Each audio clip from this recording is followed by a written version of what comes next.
Well, welcome to the sixth and last Dr. Frank Bicknell lecture of the 24-25 season. And I want to mention, and go back just for a second, you'll hear me talk about her. That is Josephine Clay Kanzler. If you're from Grosse Pointe, you may remember Ernie Kanzler. Unfortunately, Josephine died in '54, but her husband lived till '67. So tonight is the last Bicknell lecture of the season. We greatly appreciate your attendance. The lecture is named after Dr. Frank Bicknell, and Alicia Bicknell is here. His daughter is here tonight. Thank you so much for being here. He lived for many years in the Grosse Pointes, and his daughter and son-in-law established the Dr. Frank Bicknell Trust in honor of Dr. Bicknell for his 80th birthday in 1987. And Dr. Bicknell attended these until his death in 1999. I'm Mike Skinner, as you heard. I'm the current program chair of the Bicknell Committee. I joined this committee in 1992 and had the honor of having dinner many times with Dr. Bicknell and the presenters before the programs in the 1990s. The other members are Adam Hellebuck, who's back there with the camera.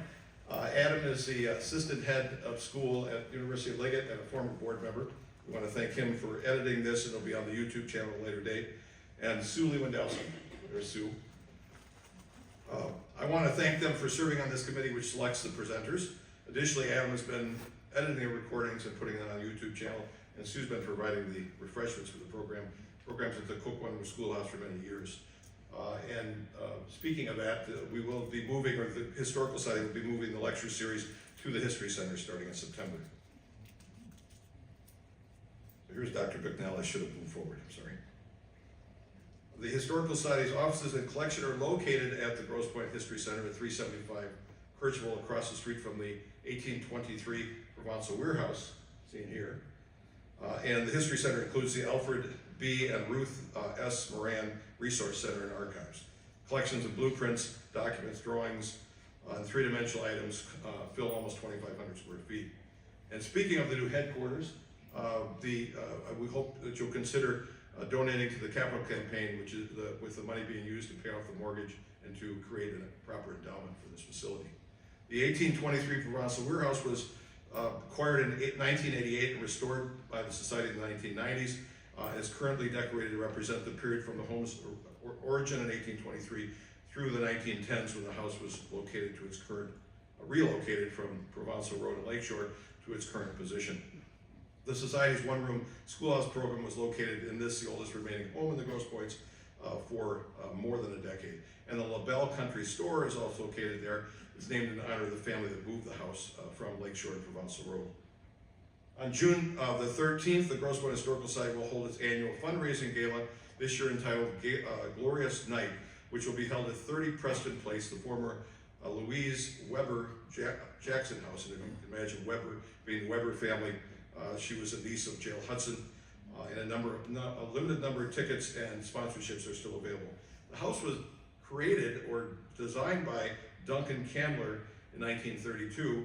He also designed Skylands, the Edsel and Eleanor Ford home in Seal Harbor, Maine, that now belongs to Martha Stewart. It has now been more than a quarter century. Actually, we were just talking about this in 2020. We ended up canceling it during the pandemic, but then we rescheduled it for the fall on Zoom. I sat in this room as alone. Katie Doyle, the speaker, was at her house at Grosse Pointe Shores, and the rest of the people were all over the place on Zoom. So we've had it for 26 years now, and we, during National Preservation Month, co-sponsoring with Grosse Pointe's greatest example of historic preservation, the Edsel Eleanor Ford House.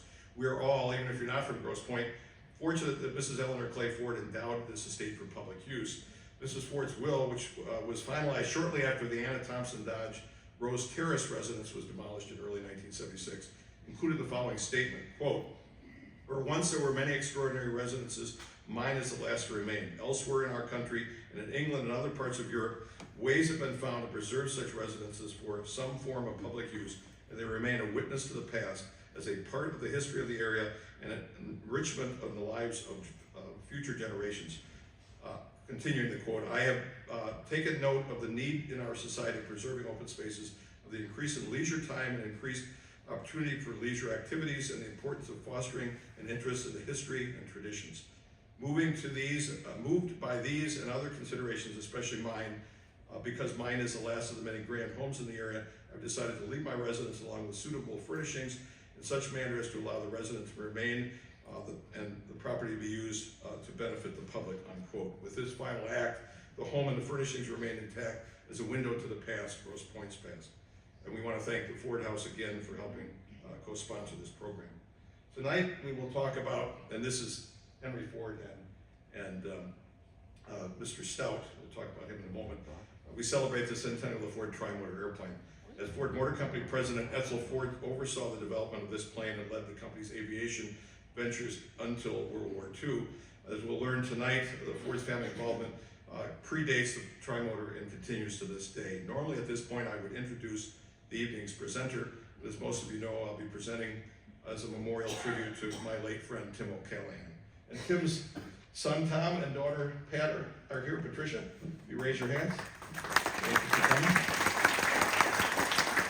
So let's get started. Here's a copy of Tim's book. If you haven't seen it, I'll go ahead and pass it around. That, unfortunately, is no longer available from Wayne State University Press. John King on Friday had 2 copies on the shelf, and it's available online. So please take a look at that. It was published in 2000. This book was an expanded and revised version of Tim's 1993 book, Henry Ford's Airport and Other Aviation Ventures, or Interests, 1909 to 1954. Here we see a picture of Tim with fellow Ford author David Lewis, Dr. David L. Lewis, here at Ford House. I had the distinct pleasure of meeting Tim about the time his first book was published, and thus I was privileged to be able to call him a close friend for more than 30 years. This is one of my favorite photos of Tim. I'm not sure that you've seen this. This is a photo I took of him at the National Automotive History Collection's Author Day at the Skillman Library in downtown Detroit.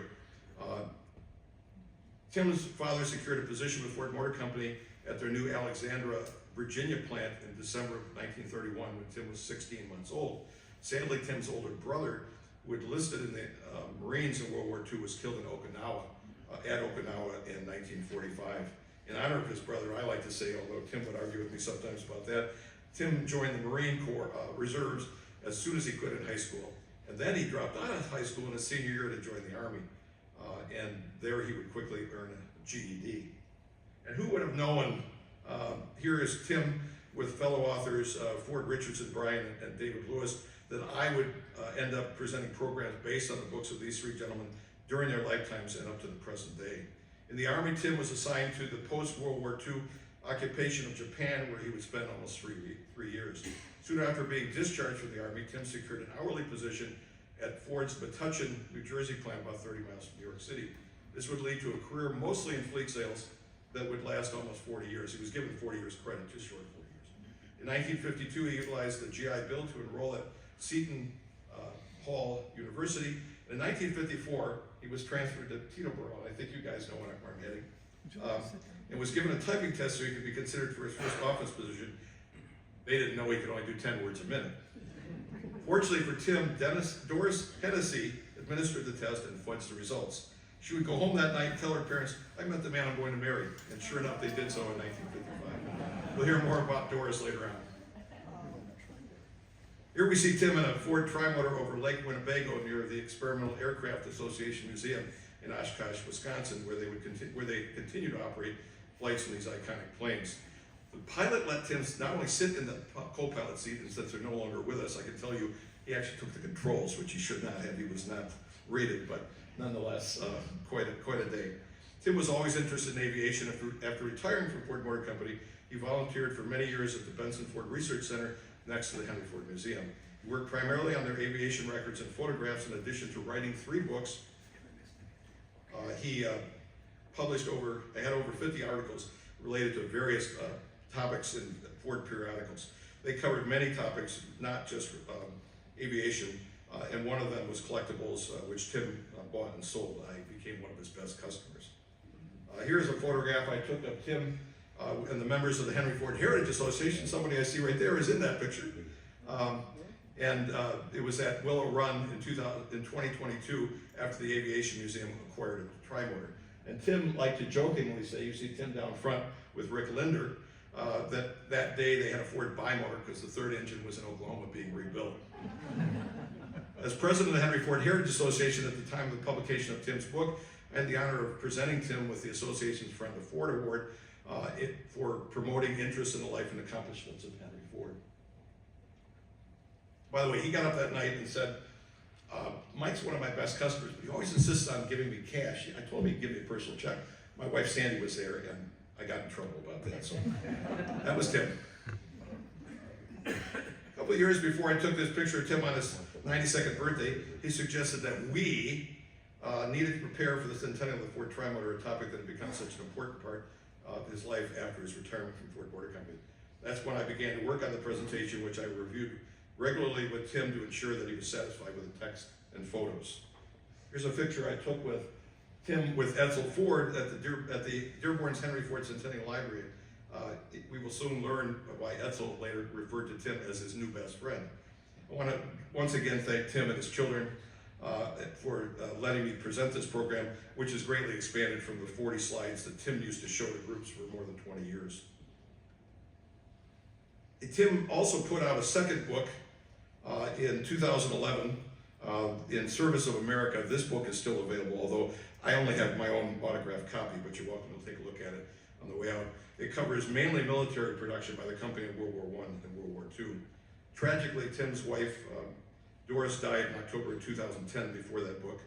Tim survived for another 14 years, dying last October 10th, 2 months after his 94th birthday. And here we see Tim visiting his wife Doris's grave. At least we have solace in the fact that they are together again and healthy. Now let's talk about Henry and Edsel Ford and aviation. When people mention Ford Aviation, it always seems to relate to what Henry Ford did. People seldom mention Edsel Ford's achievements. Yet in 1925, Edsel, seen here with Henry Ford II, born September 4th, 1917, Henry Ford said in 1925, quote, "Aviation's a young man's game. The interest in aviation is largely Edsel's idea, and he deserves the credit," unquote. Having said that, however, Henry Ford made virtually every major aviation announcement during their lifetimes. Edsel was rarely quoted, even though he was company president, starting on December 31st, 1918 until his death, and thus Ford Motor Company's chief operating officer. As many of you are aware, Edsel Ford was a quiet, unassuming individual who worked behind the scenes and accomplished a great deal that none of us will ever know about. Thus, keeping in mind as we discuss aviation, if I refer to Henry Ford, I mean Henry and Edsel, at least through the end of World War II, as Edsel tragically died of stomach cancer at the age of 49 in May of 1943, and Henry Ford, who lived until April of 47, retired from the company the second time, September of 1945. While Edsel Ford's aviation contributions are routinely neglected, so too, to a lesser degree, are Henry Ford's. Many aviation books and magazines to this day the authors seem to be unaware or assign little value to the aviation accomplishments of Henry and Edsel Ford. If you do hear about Henry Ford and notable aviation accomplishments, most individuals talk about the Trimotor of the 20s and 30s or the World War II Liberator bomber. They were notable achievements, but they were only part of Henry and Edsel Ford's contributions to aviation.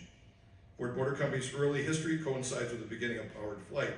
Ford Motor Company was incorporated June 16th of 1903, 6 months before the Wright brothers' controlled flight took place in Kitty Hawk, North Carolina. Here we see Edsel Ford, Orville Wright, and Henry Ford in the 1930s discussing the relocation of the Wright cycle shop and childhood home in Dearborn. Then in October of 1908, Ford Motor Company introduced the 1909 Model T, which quickly became the car that put the world on wheels. That was the same year that Glenn Curtiss, seen here with Henry Ford in a Curtiss amphibious plane, offered the first public demonstration of controlled flight in the United States. Thus, these 1903 and 1908 events marked the beginning of a revolution in transportation, both on the ground and in the air. In 1909, a young Ford employee, Charles Van Auken, A-U-K-E-N, convinced Henry Ford to back him in building a plane equipped with a Model T engine. It was modeled after the Blériot plane that was the first to cross the English Channel. And here we see the 1910 Blériot that can be seen at the Henry Ford Museum today with a Ford Trimotor. This Model T engine plane was first flown from a Ford-owned farm on land that is now the Dearborn Country Club, where the Henry Ford birthday dinner will be this year. It's their centennial year for this country club. Although it didn't fly well, it demonstrates Henry Ford's early interest in aviation at a time when Edsel was only 15 years of age. Ford Motor Company then assembled Liberty aircraft engines during World War I, with Ford engineers solving many major production issues with this Packard designed engine. Ford Motor Company employees spent 118,000 drafting hours designing and creating machines, jigs and fixtures, and devised an inexpensive method for cylinder construction that reduced the cost by nearly 60%. Ford was also involved in the creation of what became known as the Kettering bug bomb. Ford engineers developed a 2-cylinder, 40 horsepower engine that could be mass produced for $40 each to power the secret unmanned flying bomb, which could carry a 200-pound warhead. Henry Ford was so fascinated with the German Zeppelin endurance and load carrying capacity that he sent company chief engineer Bill Mayo to Europe to investigate the potential of production in the United States. Mr. Ford offered to build a similar airship for the United States Navy and a hangar to accomplish a 1,000-foot airship. Although failing to interest the Navy, he was so convinced of the future of such rigid airships that he built the first privately owned dirigible mooring mast in the world, even though there were only 3 such aircraft, all military in the United States, if you utilize it. Here we see one of only 2 landings at this mooring mast in Dearborn. The mooring mast was equipped with a unique feature. It's hard to believe that this wasn't on other mooring masts. A system that allowed an airship fastened to it to rotate to face freely into the wind and permit safer handling in any weather conditions. Henry and Edsel Ford followed the development of the aviation through the early 1920s, watching daredevil pilots and stunt people referred to as barnstormers that would excite the public in World War I aircraft such as this Curtiss Jenny plane. While at the same time convincing the pilot, see here's the example of what happened, convincing the public that their widely publicized fatalities and that the pilots were reckless and that this was not a good idea. The Fords knew that for aviation to come of age, the public had to be convinced of its safety and reliability. Henry and Edsel Ford also watched with interest the experiments of a local aircraft builder, William Stout, with his first all-metal airplane, air sedan, shown here. Edsel Ford invested $2,000. I love this quote. Mr. Stout told the 128 investors, quote, that you will not see your money again, unquote. Wasn't planning on making money, I guess. And Stout then came out with the Pullman airplane you see here, the first successful all-metal commercial airplane in the United States and perhaps the world. In 1924, the Fords felt the time was right for taming aviation in the minds of the public, and the Stout Pullman airplane was the best opportunity to do so. Ford was in a unique position. Here you see them at the old Ford administration building. They not only had an enormous fortune, they also had 100% ownership of the Ford Motor Company, allowing them to follow their instincts. Henry Ford also had an extraordinarily positive public image. The tremendous success of the Model T had freed the average man from the restriction of horse and carriage, and Ford's methods of production had driven the price of the Model T down from $850 in 1908 to $290 for the Touring and $260 for the Roadster by 1923. This allowed the average person to be able to afford to own an automobile. As a result, Mr. Ford could do no wrong in the eyes of many in the public. The Ford's aviation activities, and here you see a great newspaper cartoon that ran around the country, was not happening in a vacuum.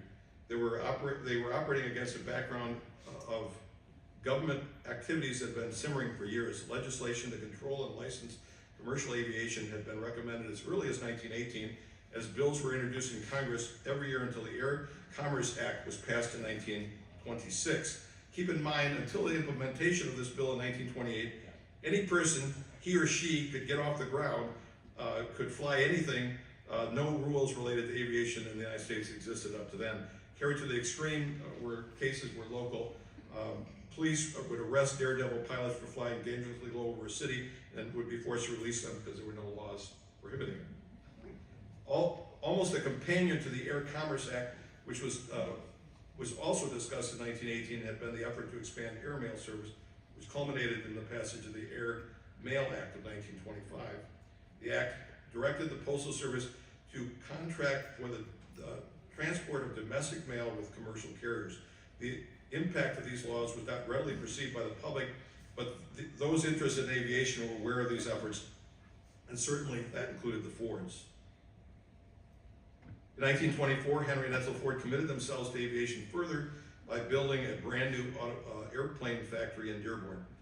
which was used for the design and manufacturing of stout planes. A purpose-built factory for airplane assembly was something unheard of in those days.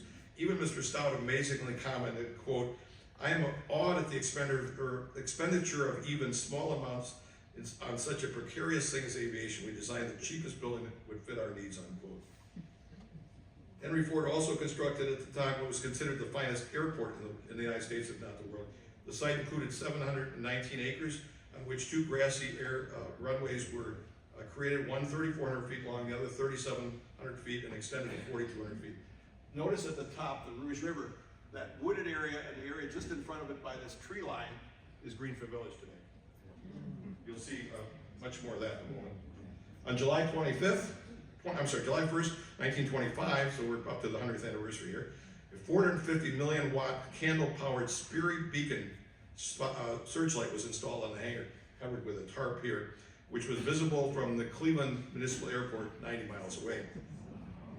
In order to convince the skeptical public that aviation was something more than what reckless pilots did on weekends, Henry Ford, utilizing Stout's single-engine all-metal airplane, formed the Ford Air Transport Service. Their first flight was April 13th, 1925. It was meant, and you see him watering with a watering can here to grow aviation. It was meant as a demonstration that commercial aviation would be reliable, safe, and financially successful. Carrying company mail and freight on scheduled flights between Dearborn and the U.S. Mail Field near Chicago, it operated for the benefit of a commercial company and was the first air freight service to maintain a regular schedule, subject only to weather and mechanical delays. A second route was established in 1926, linking Dearborn and the company's operations in Cleveland. By that time, more than 1,000 successful flights had been made with 1,500 pounds per flight. The transport service continued until the Great Depression, August of 1932. Mr. Ford also was the first private company to offer this air mail efforts to prove that the scheduled air could be provided in a safe and reliable manner. And he was given this contract, as I said, between Chicago, Cleveland, and Detroit. According to C.M. Keyes, president of the Curtiss Aeroplane and Motor Company, Ford's operations represented, quote, "the starting point of organized aviation in the country." Keyes also pointed out that Ford's operating experience was truly public-spirited and offered without charge to other operators. An editorial in the Detroit newspaper commented, quote, "Ford's entrance into aviation means progress in 3 departments: commercial flying, passenger flying, and national defense," unquote. By the time the Fords determined that the manufacture of Stout's airplane was going to require much more capital than Mr. Stout could raise, they purchased the company in August of 1925. After purchasing the assets, Henry Ford announced plans to be getting planes at a rate of 1 every 2 weeks. Possibly said because he would apply the Ford system progressive production of automobiles for aircraft manufacture for the first time. Ford News magazine that same month of August 25 said, quote, "For the purpose that this was done for the purpose of accelerating airplane development by backing the design, the Trimotor design, with the diversified resources and experience of the Ford organization," unquote. Ford then put out in 1927 an air catalog. I'm lucky enough to have one of these, buying it from Tim. It featured chapters on how to organize an airline, general information about landing fields, and the importance of all metal construction. The following statement appeared in that book, or does appear in that book, quote, "No one, no matter how skilled, can inspect a piece of wood and tell how strong it is. No 2 pieces flex alike under stress. Metal, however, is a determinant. It is possible to estimate within 5% of its strength," unquote. The mere fact that Henry Ford took aviation seriously convinced many businessmen that the air business was a serious one, but most of the public still had to be convinced flying was anything but a fool's game. Between 27 and 32, Ford spent $600,000, $11 million in today's dollars to do so. Advertising and we'll start looking at advertising for a moment here. In all major aviation magazines, as general purpose magazines such as National Geographic, Library Digest, and the Saturday Evening Post, reaching an estimated 15 to 20 million people when the population in the United States was 115 million, about a third of what we are today. Ford also advertised in many major newspapers, reaching untold millions of people. Full-page ads would extol the virtues of the all-metal airplane, also aimed at publicizing the safety and reliability of aviation. In 1928, Ford received the Harvard Advertising Award for Excellence in Advertising, and an editorial in Aero Digest magazine, quote, claimed Ford Advertising as having done more to popularize flying among the reading public than any other stunts that had been stunted. I didn't write that, unquote. By the end of 1929, 100,000 passengers had flown more than 850,000 miles without the slightest injury. You see here where they're taking credit for 1 million miles. Airplane flights were quickly becoming an enduring form of rapid transportation. As good as the Ford Airport Dearborn was, planes could not take off with full loads on muddy and rutted runways and suffered other flight restrictions caused by inclement weather. To overcome these problems, and no doubt the jibes of the local press that called it Ford Lake, because it was flooded all the time, Ford had the first concrete runways installed as seen in this 1931 photograph. And here you see the Henry Ford, you can see it on that side too, of course, the Henry Ford Museum, and the Ford Engineering Laboratory building here in Greenfield Village, you know. Smithsonian referred to this as Ford's greatest contribution to aviation. Also, in order to identify the field from the air, the word Ford was formed in crushed stone 200 feet long and visible from 10,000 feet in the air. Initially, the company tried to arrange for the airlines flying to Detroit to use the Ford Airport as their terminal. Listen to this. But one Sunday, a large number of planes flew over the Fairlight estate. Clara Ford told Henry Ford those planes shouldn't be flying on Sunday. Henry Ford had the airport closed on Sundays. Additionally, he found out that visiting pilots would bring liquor into the airport. Being a teetotaler, he issued orders banning alcohol. This ban and the Sunday closure drove pilots very quickly when, in April 1930, the city airport opened in Detroit. Ford thus would never be used as a commercial airline terminal. But a passenger terminal was built, and a weather station and radio beacon. And here you see the outside of the terminal, the inside of the terminal. Probably the most important of Ford's engineering developments was the radio range beacon. It permitted planes to find their way from point to point in all types of weather without concern for visual observations. It increased the dependability and safety of scheduled air operations, and remains the bedrock of commercial aviation to this day, if there's enough flight controllers, right? In 1946, here we see a post-World War II ad in which Ford Motor Company touted the value of the radio beacon. Magnifying the importance of these developments was the fact that Henry and Edsel Ford never claimed a royalty on any aviation patents. Ford Motor Company took patents out only to forestall claims by others, and then shared these products and operation experiences freely. The Fords could see the need for transient accommodation for airborne passengers and travelers, and built a 100-room Dearborn Inn across from the airport. Edsel Ford felt that everything pertaining to aviation should be modern. You see the terminal is modern, but not the inn. Edsel Ford won the argument concerning the terminal, but his father insisted on early American architecture in the inn. Henry Ford also bans alcohol beverages and smoking in the inn. Probably didn't help business. Despite the text at the end, the Oakland Airport hotel opened at least a month or two earlier, so it is not the first, it's one of the first dedicated to airline passengers. On the other side of the marker, it's dedicated to the Ford Trimotor and to William Stout, and there's a middle school about a half mile down Oakwood named in honor of Mr. Stout. Henry Ford anticipated the post office department's drive to make airmail pay for itself by making passenger service carry the majority of the expense. Even while starting his airline with Stout's little airplane in 1925, Mr. Ford knew that commercial aviation would need larger planes with larger carrying capacities and proper operations would be achieved. This photo was taken in 1938, 20 years after the first airmail service, and the crew is flying from a DC-3, which carried 28 passengers. We'll talk about that more later. Early on, Henry Ford envisioned 100 passenger aircrafts, and shortly after buying Stout Metal Airplane Company, he directed Bill Stout's efforts towards a larger 3-engine plane with greater capacity and multi-engines for safety and reliability.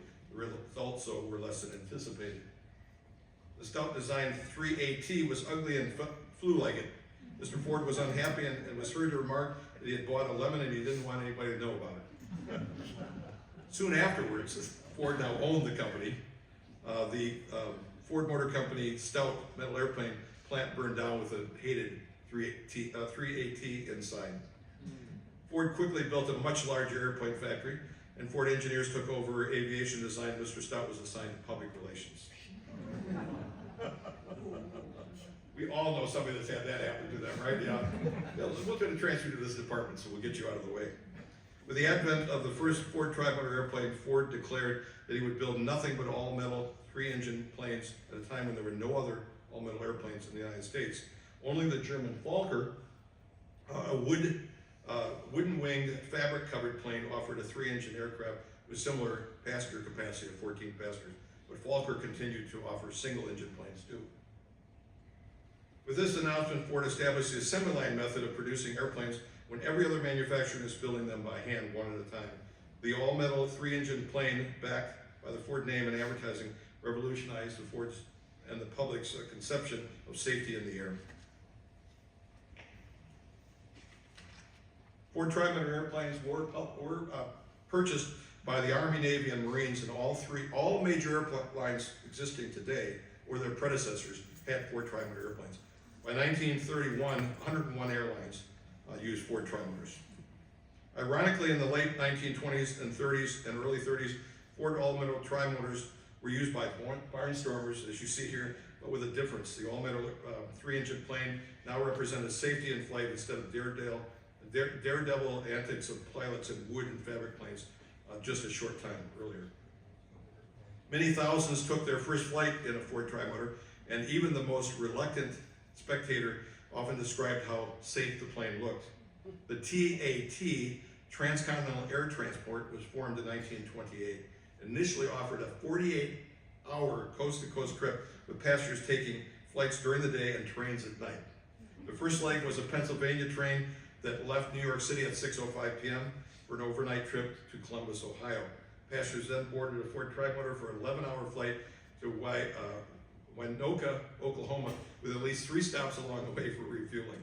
Passengers then boarded a Santa Fe railroad train for a second overnight trip to Clovis, New Mexico. Then they took a second Trimotor flight to Los Angeles with 3 more stops, arriving around 6 p.m. Pacific time at the Grand Central Airport in Glendale. So if you figure the 3-hour time change, it was actually 51 hours, right? The Trimotor flights were the first to be offered with in-flight meals, but I love this. Cynics will call the TAT of aviation, take a train. Here is a TWA comparison of the 1930 cross-country trip to a 5.5-hour flight in 1975. Since these flights carried mail, the Postmaster General forced TAT to merge with Western Air Express to form Transcontinental and Western Airline, which all of us, well, most of us will remember as TWA. The new airline began an all-air, coast-to-coast airplane service that took 36 hours, including an overnight stop in Kansas City. The one-way trip ticket was $352. That is $6,300 in today's money. Following native Detroiter, as you may know, Charles Lindbergh was born in Detroit. His mother taught at Cass Tech and other schools in Detroit, but his parents divorced and he grew up with his grandfather. His dramatic flight from New York to Paris in May of 1927, Henry Ford commented, quote, "I am interested in large planes, real planes, planes that carry 100 to 200 passengers in any kind of weather, in any season of the year. Planes that will go anywhere, anytime. If one man can fly across the ocean, 100 men can be carried across the ocean in passenger planes," unquote. Charles Lindbergh visited the Ford Airport with the Spirit of St. Louis on August 11th, 1927 during a promotional tour of his flight. The plane had been shipped back from Paris on a ship, by the way, it didn't fly back. Although the Fords were promoting aviation at every opportunity up to that time, Henry Ford had never been in a plane. Lindbergh, as a matter of politeness, in quotes, invited Henry to fly with him. Sure, he would decline. This time, however, to Lindbergh's surprise, Mr. Ford accepted.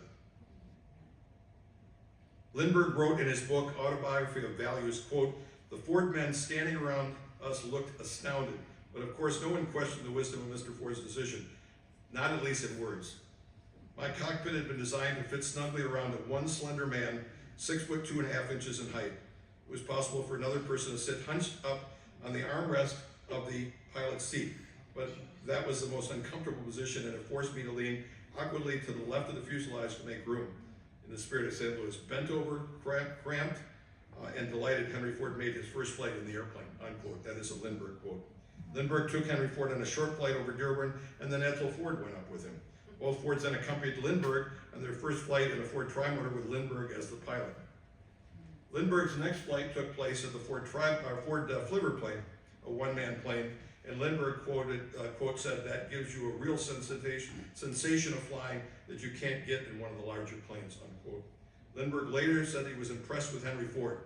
Quote, "This mythical character has become one of the world's wealthiest men, who was so powerful in the business world that he could make a success of almost anything he decided to support. The genius of Henry Ford did not depend much on the logic for his business ventures.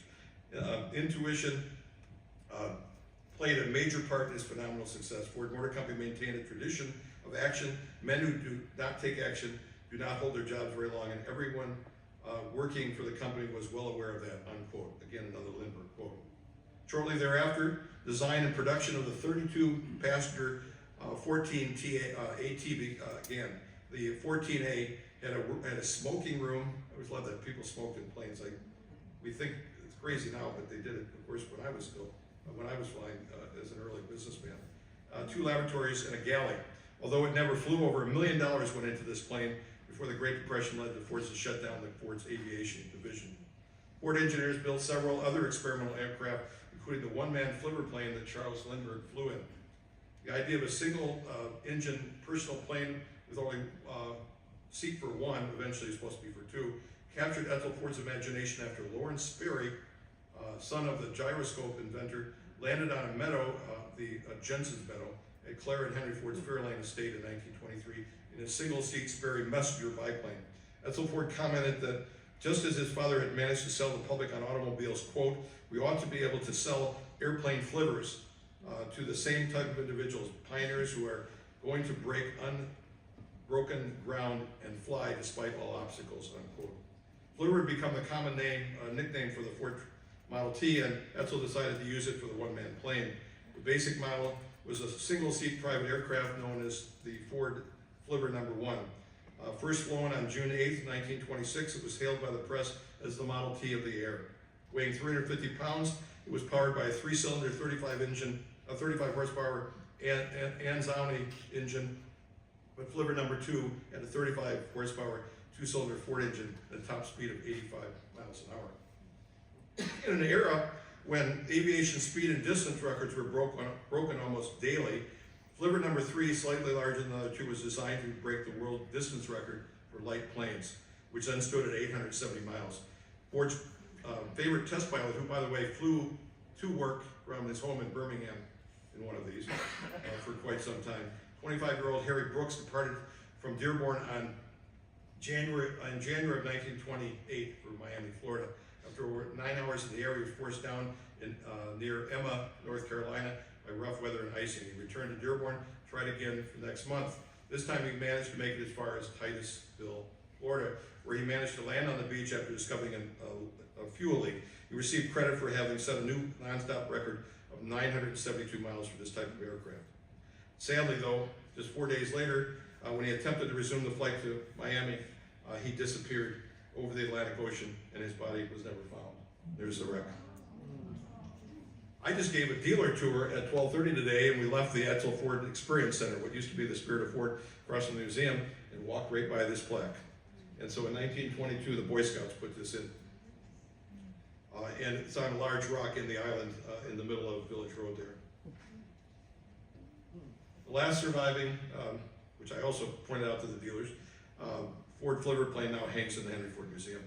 Edsel Ford's interest in small airplanes was re-energized in 1933 November when Eugene Vidal, V-I-D-A-L, the director of the Commerce Department Bureau of Aeronautics, encouraged the aircraft industry to produce 10,000 low-priced planes and to democratize aviation by developing it for the multitudes. Vidal hoped that, quote, "the New Deal may do for the airplane what the pioneers of mass production did for the automobile, convert it from a rich man's hobby to a daily utility or inexpensive pleasure for the average American citizen," unquote. Vidal envisioned an all-metal aircraft built of steel, equipped with 2 seats, an 8-cylinder engine, and a geared propeller at a landing speed of 25 miles an hour. That doesn't sound safe, and it cost us $700. After consultation with Ford engineers and Edsel Ford, he concluded that it was a reasonable estimate when Ford announced that it could produce a V8 engine for $65 a piece, or $10,000 were built. It seemed like an ill-timed proposal in the middle of the Great Depression, though, but Edsel Ford nonetheless informed Vidal that the company was experimenting with V8 engines for use in aircraft, and a full-size mock-up of the plane had already been completed. Despite their disappointments with building small airplanes and Harry Brooks' death, Henry and Edsel Ford continued promoting commercial aviation, placing advertisements for Ford Trimotors in various newspapers and magazines even after they went out of production in 1932, showing the safety, comfort, and reliability of modern aircraft as when they were flown by responsible pilots, as they put it. Ford engineers also designed this flying wing that was powered by a special V8 engine shown here.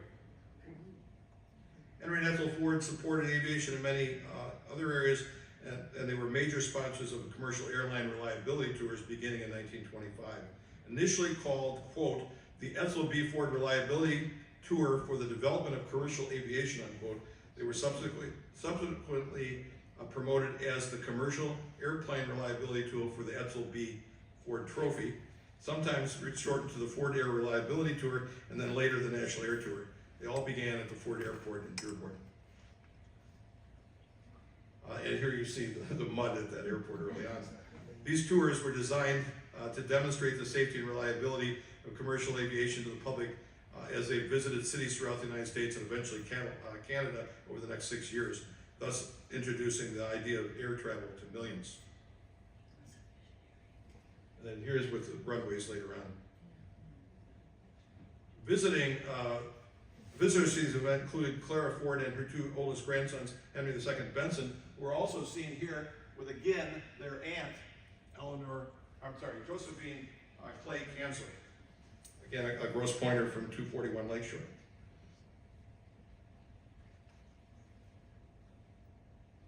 Look at the size of this crowd. Lasting a week or more, aviation-related activities such as balloon races were also held during the reliability races because they were waiting for the planes to come back.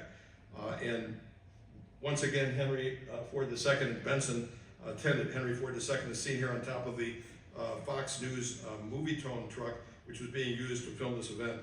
Tim O'Callahan collected Ford Aviation films, including these from Fox News, which he sold on VHS and DVD, and they're still available online too.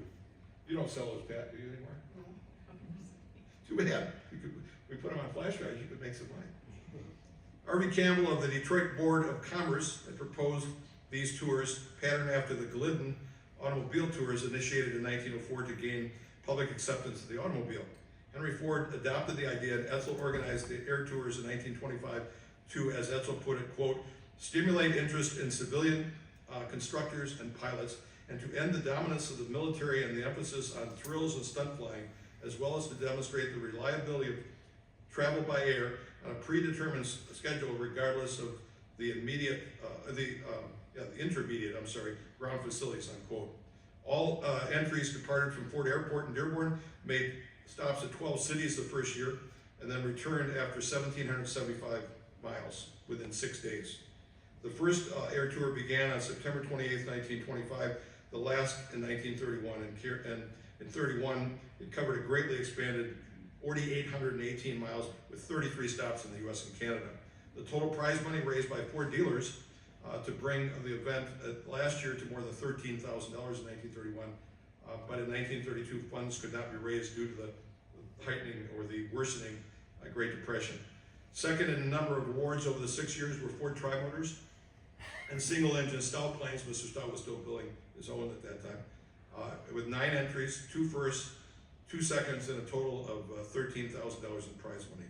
The tours attracted thousands of visitors at each stop and were quite instrumental in promoting the public confidence in private and commercial aviation. You, of course, can see the Henry Ford Museum, which was the Edison Institute Museum until 1933 in the background. One of the benefits of the air tours, another benefit, was a program to encourage Ford automobile dealers along the route, the tour routes, to paint names of the cities on the roof of their facilities with an arrow pointing due north. The arrows later would be repainted to point to the nearest airport. That concept was further promoted by Guggenheim Foundation and later adopted by the Department of Commerce. By the end of 1929, 6,000 U.S. communities had painted town identification signs on rooftops and water towers. And here we see the one at the Ford Hydroelectric plant in Hamilton, Ohio, between Dayton and Columbus. Dayton and Cincinnati. And here we see the drawing for the first Edsel B. Ford trophy. Cash prizes and the large gold and silver Edsel B. Ford reliability trophy were donated, quote, to encourage the upbuilding of commercial aviation as a medium of transportation, unquote, and to help erase aviation's reckless image. The races continued each day, and here's the trophy that was made, the final design, until the return of the flyers in their planes. The most symbolic of Ford's sponsorship was this handsome trophy, and the Ford airplanes won in 25, 30, and the last competition in 31, which fortunately means that trophy is on display at the Henry Ford Museum today. The Smithsonian's catalog of aircraft summed up the impact of Henry Ford and the Trimotor, Henry and Edsel Ford, but they say Henry Ford, quite simply, quote, one of the most important events in the selling of aviation to the general public was the entry of Henry Ford into aircraft manufacturing. The Ford automobile was at the point, the symbol of reliability, and it followed in the minds of a good many people that a Ford airplane would fly safely too. And it was. The Ford Trimotor was a rugged, dependable air transport plane which won a permanent place in aviation history, unquote. Again, from a Smithsonian catalog. And here you see the Ford Trimotor next to the DC-3 in the Air and Space Museum on the Mall in Washington, D.C. as one of the 6 planes that created modern commercial aviation. With the onset of the Great Depression, Henry Ford was advised the company could build in 6 months all the planes it would need in 4 years. In 1932, sales were down 65%, with almost an equal number of percentage of employees gone, and Henry and Edsel Ford decided to close down the aviation and commercial aviation department. One of the casualties was this wind tunnel model of a passenger double-engine plane that was on the drawing board. It was almost identical to the DC-3 that had not been designed yet. Meanwhile, in 1925, the Detroit Aviation Society, of which Ford Chief Engineer William Mayo, who you heard about earlier, was president, planned to organize and finance the Detroit Arctic Expedition. The purpose of this trip to the North Pole was to cross the pole by air to determine the existence of a shorter commercial route over the top of the globe. A fire at the Ford airplane factory ended the plan to use the new Trimotor airplane, and thus Edsel Ford, who contributed over half the he gave $20,000, over half the cost of the expedition, and paid for a Fokker plane that was used, was named in honor of his only daughter, Josephine Ford. Following the successful completion of the North Pole trip in May 1926, Edsel Ford purchased the Fokker plane for the Edison Institute, where it's on display today. In November of 1929, Edsel Ford contributed $90,000 in cash and materials to the Bird Antarctic trip. Another booklet, by the way, Pat, that I bought from your father and Tom, of course.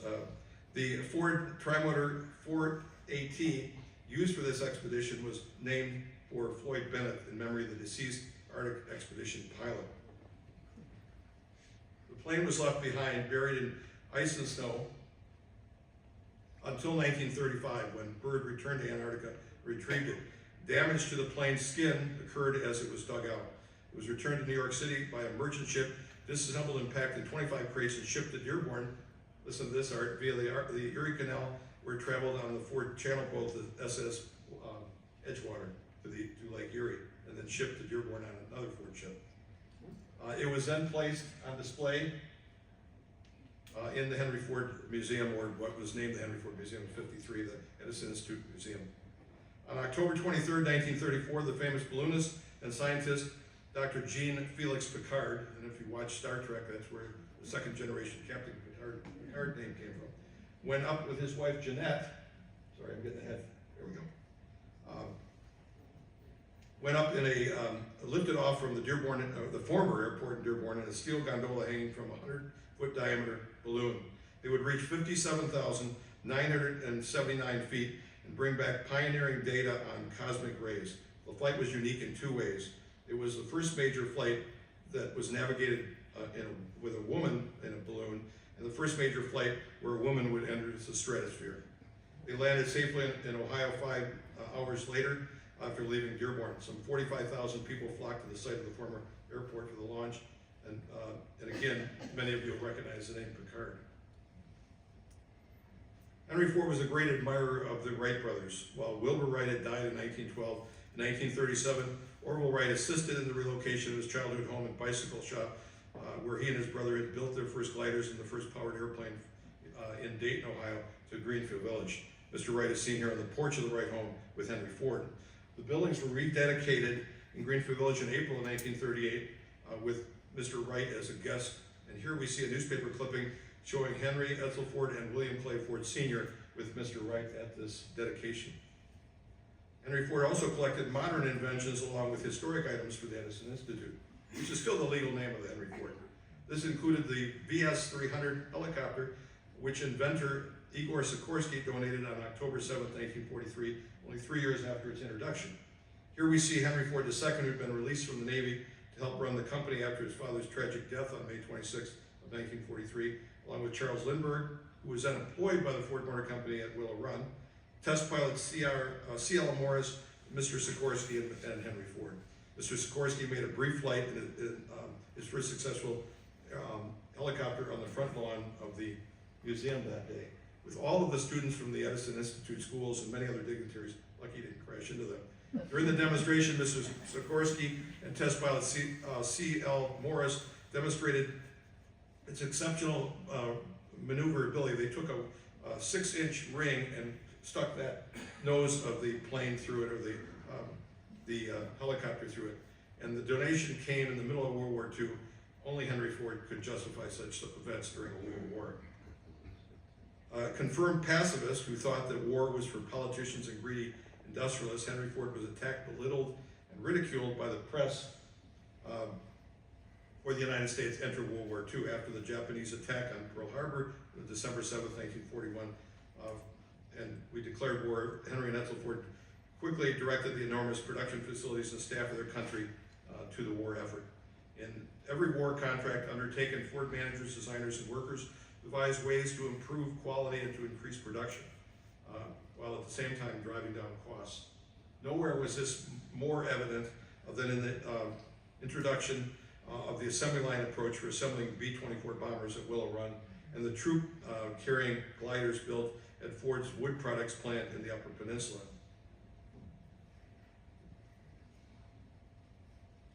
Having introduced assembly line methods to build the Trimotor in the 1920s, the Fords were shocked in 1940 when planes were still being hand assembled one at a time by all manufacturers. So this is an advertisement dating from 1925 talking about the assembly line for planes.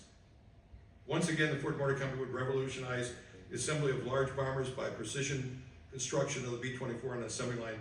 By continuously improving construction methods, by 1944, Ford Motor Company achieved the often ridiculed goal of building one of the planes every hour. But in 1942, when they started this, the first year they called it Will It Run, because they didn't produce many planes. Wasn't going to include that, but I guess we should. Notice that the plant is L-shaped. That was true because when they figured out the length of the plant, the front of the plant would end up in Wayne County, and Henry Ford didn't want to deal with the politics in Wayne County. Anybody know anything about that?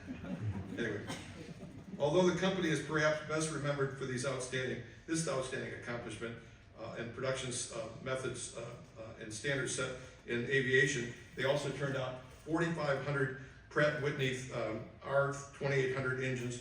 Notice the smiling Edsel Ford right here in the center with one of those. And 4,202 Waco designed CG-4A Army gliders and 87 of the larger CG-13A gliders. Ford engineers also built an advanced altitude chamber for testing equipment and flight personnel at low temperatures and the equivalent of high altitudes. And here's a 1943 ad. Of course, all American builders had to stop building regular vehicles on February 10th of 1942, but they advertised in 1943 the B-24 and the CG-4A as the company's new 1943 models. The company also assembled 2,400 jet engines to power the Army Air Corps and Navy missiles known as the JB-2. They were used in an improved version of the German V-1 Buzz bombs, were manufactured as early as October of 1944. They were intended to use against mainland Japan, but were never used in combat as a result of the bombs being dropped on Hiroshima and Nagasaki. And here is the one that is on display at the Air and Space Museum Annex at Dulles' Washington, D.C.'s Dulles Airport. Ford also produced airplane drop tanks, aircraft generators, and cockpit instruments, and maintained a school that you can see here along the Rouge River at that time that trained 50,000 military aircraft maintenance people. After World War II, a Ford assembled B-24 bomber was displayed in a park in Ypsilanti as a memorial to Edsel Ford. And here we see Henry and Claire Ford with their granddaughter Josephine at the dedication of this memorial. Unfortunately, it was allowed to rot away and was scrapped, and yet the Michigan Flight Museum, previously known as the Yankee Air Museum in Ypsilanti, still doesn't have a B-24 even for display. On October 26th, the dirigible mooring mast at what was then known as the Dearborn Test Track, today known as the Dearborn Development Center, was demolished. Henry and Claire Ford watched from the back seat of their 1942 Ford sedan. This was less than 6 months before Henry Ford's death on April 7th, 1947. In the late 1940s, Ford Motor Company also used a blimp similar to Goodyear's for advertising. Here we see it at the Ford Airport, where we see it above Giant Stadium and above New York City. By the way, there was a big event where General Motors sponsored a group of several thousand dealers to go to the U of M game in Ann Arbor. And Henry Ford thought it was funny that this would fly the entire time the train was taking them to Ann Arbor, flew over the game till the end, and flew back as they went back to Detroit on the train. The GM dealers, of course. Ford Motor Company also assembled jet engines during the Korean War. Here we see Henry Ford II with the first such engine. Ford Motor Company's Air Transport Department was formed in 1941, but originally was used for pilot training. After World War II, Henry Ford II had a Douglas A-26 bomber converted into a passenger plane that accommodated 8 passengers and 2 crew. The state of the art, I can't even imagine flying in this. You would have had to land in Newfoundland to get across the ocean. Soon after the conversion was completed, he used it for his 1948 tour, Henry Ford II, the European facilities, which were in the process of being rebuilt after the near complete destruction of many of these buildings during World War II. Here he is at Dagenham, England, outside of London, with an export to the United States. Ford of Europe was formed in 1967 with a combination of the company's operations across the continent and on the British Isles, and the company purchased aircraft for use on that continent too. The largest jet operated by Ford Transport was a Boeing 727, which they purchased in 1972. It allowed for overseas travel. By 1951, Ford Aviation stood at 6 aircraft, reaching a maximum of 14 planes in 1974, and it maintained one of the best records of private commercial aviation in the world. Unfortunately, the Great Depression and the bankruptcies of General Motors and Chrysler led Ford to disband the air transport service worldwide in 2009. You may remember when Alan Mulally and the chair of General Motors and the chair of Chrysler all flew to Washington, D.C., asking for a bailout, and the senators asked them what they flew in, and of course they flew in their corporate jets. And that's when Alan Mulally said, well, I don't need any money, but they shut down the division anyway. In 1956, Ford created the Aeroneutronic division after the company acquired Philco Corporation, which made TVs and dishwashers and refrigerators. It was renamed Philco Ford, and Aeronutronics was merged into Philco Ford in '63 to strengthen the overall participation in the space and defense markets. It was then renamed Ford Aerospace in 1988. In the 1960s and 70s, this division enjoyed rapid growth through the success of the Sidewinder air-to-air missile seen here and the Chaparral surface-to-air missile programs. More importantly, the division built satellites and was a key contractor for the construction of NASA's Johnson Space Center control room outside of Houston. This is the top half, that is the bottom half of a magazine ad. This division was sold to L'Oreal Corporation in 1990. In 2003, not the best picture I ever took, Ford celebrated its centennial. The company also sponsored the creation of an operating replica of the successful first powered Wright Flyer for the centennial of manned flight on December 17th of that same year in Kitty Hawk. Here we see Edsel Ford II at Kitty Hawk with Eric Lindbergh, grandson of Charles Lindbergh, and Amanda Wright Lane, great-grandniece of the Wright brothers and her husband. This is not one of my best photos, but I was fortunate enough to have attended with my wife, Sandy, but unlike Tim, who flew to Kitty Hawk on a Ford corporate jet with Edsel, Edsel came up and asked me what I was doing there, and he said, "When did you fly down?" I said, "We drove 850 miles yesterday." He laughed too. This plane was donated to the Henry Ford, where it's the center of the Henry Ford Museum's aviation exhibit. And there's a piece of brass on the floor, and then an 180-foot piece of metal running up to the middle of this plane, and it shows the distance of the Wright Flyer's first flight. Since the original Wright Flyer, which hangs in the Air and Space Museum in Washington, D.C., crashed twice and was rebuilt at least one more time than that, and repaired by contemporary means many times between the 1903 flight and when it was transferred to the Smithsonian after Orville Wright's death on January 30th, 1948, the replica at the Henry Ford Museum is more accurate than the original plane. Also, I love this picture. Also during the Ford Motor Company's Centennial celebration in June of 2003, the Dearborn Development Center across from the Dearborn Inn, the old airport, was temporarily reopened for airplane landings and departures. Here we see Edsel Ford II and Tim at the Oakland International Airport in Waterford outside Pontiac with the Ford Trimotor, in which Tim would then fly to Dearborn during the celebration. In 1964, Chrysler Corporation created Pentastar Aviation at Willow Run, relocating to the then Pontiac Oakland Airport in 1990. After Chrysler was acquired by Daimler, I think we all know it was not a merger of equals, they were acquired. The name was changed to Daimler Chrysler Aviation, as seen here in the sign above the entrance. In September, this is a great picture. Here's Tim with his wife Doris and Edsel. In 2001, Edsel Ford II acquired this company. Thus, Ford's aviation history continues today. All 225 employees received a copy of Tim's book autographed by Tim and Edsel Ford. At this event, Edsel Ford referred to Tim as his new best friend. And here we see an article about this event in which Doris and Tim O'Callaghan appear with Edsel. In giving every employee a book, Mr. Ford said he wanted to reassure them of his commitment and to explain the aviation legacy of the Ford name. Edsel Ford II also said he had fallen in love with corporate aviation at an early age, appreciating occasional trips with his father on Ford Motor Company aircraft. After retiring from the company as president of Ford Motor Credit in 1990, he had heard rumors that Daimler Chrysler was looking to sell the division at what then had been renamed Oakland International Airport, KPTK for you pilots, in Waterford.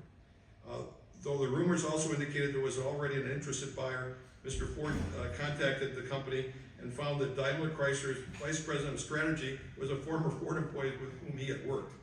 Edsel said of this call, quote, "I called him up and said I'm interested. He knew me, I knew him. He knew I was going to give a fair price. There was very few issues and we closed quickly," unquote. Mr. Ford immediately renamed the company, and you could barely see it over to the right of the door, with the name Pentastar Aviation. Daimler Chrysler continued to offer Airbus shuttles several times a week between Oakland International Airport and Stuttgart, Germany, where Daimler was headquartered.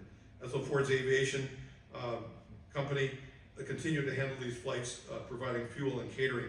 And to provide food and beverages to such large aircraft, he decided to bring in-house the in-house catering, and here in the terminal is the five-star cafe, restaurant-sized kitchen, and the terminal staff with chefs capable of preparing virtually anything a customer might request. It became so popular that it not only services the sizable traffic at Oakland International, but delivers catering orders to other airports all over the Midwest today. Evi's own oh, by the way, these are pictures inside the terminal. If you get a chance to go out there, it's public. You can't get onto the runway, of course, but you can get into it. Having its own catering facility helped Pentastar as a one-stop service for aviation customers. As you can see, the lobby contains several pictures relating to Ford aviation history. The company also offers, and these are more pictures in the lobby, offers maintenance, completions, and refurbishment services, as well as aircraft charter and management division. The complex also includes Stargate, a separate large aircraft charter terminal with its own baggage carousel that was believed at the time to be the only privately owned jetway in the country. As a hands-on owner, Edsel Ford has been known to call customers to resolve problems. Mr. Ford said, quote, this is a couple of years ago, we are just possessed with customer satisfaction, and it goes up and down my entire organization. It's going to make us or break us, unquote. Having owned the company for almost a quarter century now, Mr. Ford still maintains his passion for the industry. He says he has no intention of selling Pentastar, although he does get offers. Being in his late 70s now, he plans on keeping the company in the family. He said, quote, I figure I've got a good 10 years or so, and my son Kelvin likes it here, so I think this will last forever. People know I don't want to sell. And here's an aerial photograph I took of a photograph in their lobby of the entire Pentastar operation out near Pontiac. In closing, Henry and Edsel Ford's aviation ventures have been criticized as a whim or a hobby, but Tim O'Callahan always said that it was due to the critics' lack of understanding of just what the Ford organization had accomplished. In 1984, Henry Ford was inducted into the National Aviation Hall of Fame in Dayton, Ohio. Quote, for outstanding contributions to aviation by his leadership in the development and mass production of commercial and military aircraft and engines, unquote. A fitting but overdue tribute to one of the greatest pioneers in commercial aviation. Too bad that Edsel Ford has not yet been inducted. Henry and Edsel Ford's influence is still felt today through their pioneering promotional efforts and innovative ideas, such as the assembly line production of aircraft, the radio beacon, concrete runways, sounds funny, airplane brakes, and even tail wheels instead of tail drags through the dirt. Ford built 212 different types of aircraft and developed many innovative techniques for manufacturing planes in a manner that had never been utilized before. Let me repeat, virtually every major American airline today or its predecessor started with Ford Trimotor planes in their inventory. And again, Ford spent lavishly on selling the safety of aviation to the general public. While Tim's book about production in World War I and World War II in service of America is still available, the other book is not, although as I mentioned, you can find it online or John King Books. Thanks again to Tim and his family. I miss him dearly, as I know everybody does at New Haven. And we opened with a picture that Tim used in his slideshows, and I end with that. Tim created this for his slideshow. I want to thank you for your attention. I know we ran a little long, but any questions?